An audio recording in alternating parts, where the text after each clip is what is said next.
सुबह का सूरज गांव के शांत बाजार पर चमक रहा था। रमेश, हरीश और सलीम तीनों उत्साह के साथ एक कोने में खड़े थे। एक दिन पहले मिस्टर अरमान आए थे और 400 मुर्गे $30 प्रति मुर्गा की ऊंची कीमत पर खरीद कर ले गए थे। ये उनके जीवन की सबसे बड़ी बिक्री थी। उन्होंने अरमान पर भरोसा किया था और वो सौदा किसी सपने जैसा लग रहा था। अब मिस्टर अरमान फिर से वापस आए। वो नया ऑर्डर देने आए थे। उन्होंने कहा, मुझे 500 और मुर्गे चाहिए और इस बार मैं $100 प्रति मुर्गा दूंगा। तीनों दुकानदारों की आंखें चमक उठीं। ये तो पहले से 3 गुना ज्यादा कीमत थी। उन्हें लगा जैसे किस्मत उनके दरवाजे पर आई हो।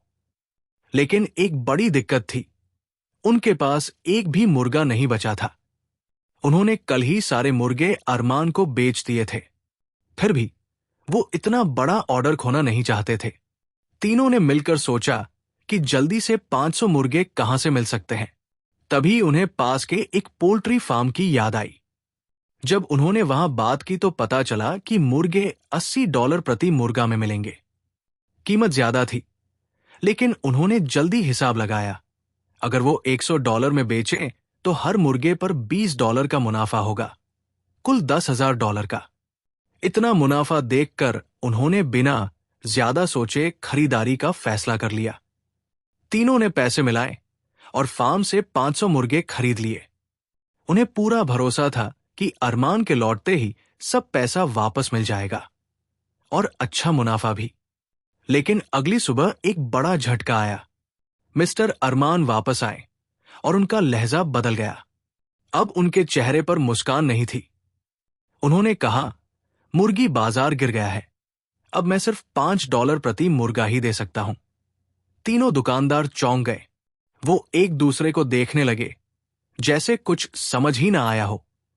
अरमान ऐसे बात कर रहे थे जैसे ये सब उनके हाथ में नहीं था, बस बाजार की बदकिस्मती। कुछ दिन बाद सच सामने आया। जिस पोल्ट्री फार्म से उन्होंने मुर्गे खरीदे थे वो अरमान का ही था। पहले उसने भरोसा जीता, फिर $100 का लालच देकर उन्हीं के मुर्गे वापस बेचे और आखिर में कीमत गिराकर उन्हें नुकसान दिया। सलीम ने कहा, मुझे शुरू से ही शक था। हरीश ने गहरी सांस ली। रमेश अरमान को देखकर समझ गया कि वो जाल में फंस गए थे। उन्हें एक बड़ी सीख मिली। व्यापार में बिना सोचे समझे लालच में नहीं भागना चाहिए।